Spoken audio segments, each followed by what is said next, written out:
Well, whoever you are, wherever you are, whatever you're doing and whoever you're lucky enough to be doing it to, I'm lucky enough to be doing it to you today in the Cent 1. This is the Tier 8 British medium, the predecessor of one of my favourite Tier 9 tanks, the Cent 7 Mark 1, which takes the better parts of this tank and lets them organically reach a conclusion that makes me a very happy man. Now, this is a Patreon post. That means I'm going to be posting this to the patrons on the Patreon channel, and they will sponsor it to the tune of $1 a video or whatever they choose to sponsor. Look at this tank snapshot. It has two beautiful shots there. Now, there's a lot to be said for the Tier 8 mediums. There are a real variety of medium tanks. But for me, of the gun depression mediums, the Cent's right up there. I just reviewed the STA one and I was very negative about it. I think the Cent is a far better option than the STA one. And people were carrying on about the STA one, telling me I was incorrect and that it's a great tank, and I don't think it is. I think it's like a 6 out of 10 tank. And the gun handling and all this kind of thing, the Cent's got better gun handling. It's got a more reliable gun mantlet, as in the mantlet actually does bounce shots. It's got the ability to side scrape. Its gun is 0.33 dispersion and a 1.9 second aim time, and you have 226 millimeters of pen on your standard AP rounds. What that means is you're going to go through an awful lot of tanks that a lot of the other mediums at your same tier just simply cannot. For instance, you've got 175 millimeters of pen on your AP rounds on your T44.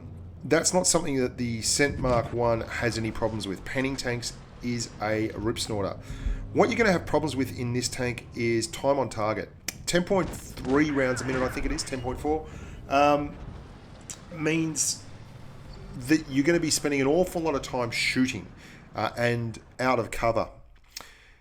And at 190 alpha, you're not really going to slow people down a terribly large amount when it comes to a peek-a-boom shoot-off.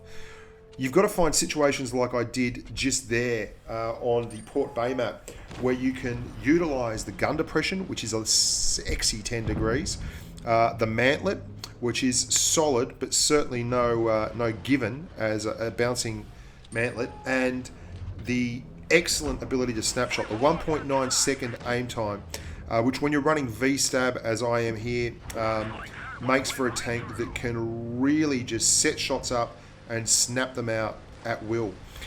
Now, the big negative on the tank, apart from the fact that it's got low alpha, is that it has horrible mobility.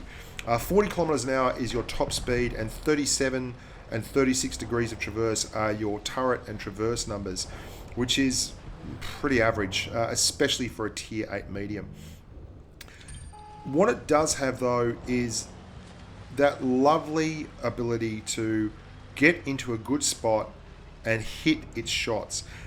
You know, you'll find quite often with tanks, your potential damage is huge, but you don't actually fulfill that potential damage because of the aim time. The high aim time, for instance, on an Indian has a 2.9 second aim time. The STA1 has 2.1 second aim time, but you can see how quickly you can get shots in with this tank and how quickly you can actually snap that barrel down to the target. I mean, look at it. It's like a laser beam. 0.33 dispersion is very low, but the aim time is what makes it. And you might recall that when I did the Conqueror review, I was absolutely over the moon with the gun, and I'd forgotten how beautiful the gun was. Well, the Conqueror has the same gun handling stats that the Cent 1 has. It's got a 0.33 dispersion gun with 1.9 second aim time. 1.9 seconds, once you get under 2 seconds of aim time, you're really talking. And you can see here, the mobility, while not fantastic, is pretty reasonable for a tank to get around and about. It's just not going to be a push tank. It's not going to be the kind of tank that pumps up the hill on mines. 40 kilometers an hour top speed just won't get it done. It does, however, have the ability to side scrape, which is quite rare in a medium. The Indian can do it. The STA1 can't. It's got Buckley's. The The 44 to a degree can do it, but the Cent's got really big, thick tracks, and those tracks can take up a lot of punishment and eat a lot of shots. Now, you'll see the comments ahead of me. There's an interesting dynamic between most of the Tier 7 and Tier 8 mediums. The T44, for instance, has just under 2,000 damage per minute. The T43 has over 2,000 damage per minute. The Comet has 2,400 damage per minute. I'm stuck around 2,000, just under 2,000 in the Cent 1. It's quite strange how the Tier 7 mediums don't have that issue. They've got massive damage per minute numbers facing tanks with much lower hit point pools. And then you get to Tier 8 and it's changed up again. But whereas the T44 gets a bigger alpha damage, it gets 280 alpha and it makes it more of a peekaboo playstyle, the Cent 1 sticks with that low alpha damage, 190 alpha, which is really tough. But you'll see here, it is fantastic in these little hull down spots, perma-tracking tanks like this IS-3 and having the gun mantlet to generally bounce quite a few of the shots that come in. It's a great tool, and that is a really good tool. You get into a Tier 9 game like this though, and the tank suffers with that low alpha. If you have to expose yourself to put shots on target, then you're really, really going to struggle. Now, I didn't take that shot there because I didn't want to be spotted going across this hill. If I had have shot at that T54 rather, then as I crossed that hill, I would have been visible to everyone else by the time I got up here. As it was, that wasn't the case. And you're going to see some very nice stuff going on here. Here we go. Boom! Rich ammo racks, the T54. We get a couple of bounces on that gun mantlet. Remember that? That's one of the great things about having a Centurion 1 as opposed to, say, an STA. You can bounce that gun mantlet. There's a T95 at the back here. I'm a little bit wary of moving out, but I take the shot anyway, and bang. That was a T95. So you get lucky with some ammo racking on a T54, and then you get smashed by a T95 from camo. I tell the rest of the team about it, obviously, because, you know, I'm a nice guy. This is a great spot for the Cent over here. Anywhere where you've seen like 3 different maps here. Temple, where I was right down under the bridge there, going hull down and using the 10 degrees of gun depression. The edge of the dune on Oasis Palms, where I was using that 10 degrees of gun depression and rate of fire to permatrack the IS-3. And now Port Bay, where we are on the far flank using this lovely bit of ground cover and the gun depression to get shots in wherever and whenever we need them. Now, there's a lot of hit points to mow through on the other team. They still have 2 Tier 9s left, despite the one we ammo racked. And one of them being a T95 is something we do not want to be facing frontally. This IS-6 on the right is starting to move up. I'm just trusting Rich to actually hold that line there. He's in the T44 and he's in a pretty good spot. We're looking for shots. Once we fire, we're going to be exposed and they're going to have a good clear shot at us. And that IS-6 is keeping us spotted up, which is a big, big worry. We don't want to be getting ourselves open because there's a T95 over there just to the left of the bridge. There he is, he's popped, and we're worried about him actually seeing us. So what we want to do is try and track him so that the guys on our left can put some shots across, hopefully into that 95, because he's really the linchpin here. And you can see he's looking straight across at me. Again, I like this tank, but I don't love it. And the reason is the low alpha. The 7 Mark 1 is the natural progression for this tank. It maintains the gun mantlet. It's the same chassis. It can side scrape a bit. It can hull down. It's got all those going for it. And it has 350 alpha on the L7A1 gun. And that L7A1 350 alpha means that if we take one shot over here and pull back, we're actually doing a significant amount of damage, and it's a bit of a stopper. It'll make people think twice about moving. If you're doing under 200 damage to some of these Tier 9 tanks, they'll quite often happily swap a 400 alpha damage for 190 alpha damage and play a peekaboo with you, and that can be a bit nasty. And that's what this Defender's got in the tank. You can see we're just going to try and bounce a shot there. Do it again. 54s. Very aggressive there. Look at the gun depression though, getting a shot down there, even though he was right down there below our feet.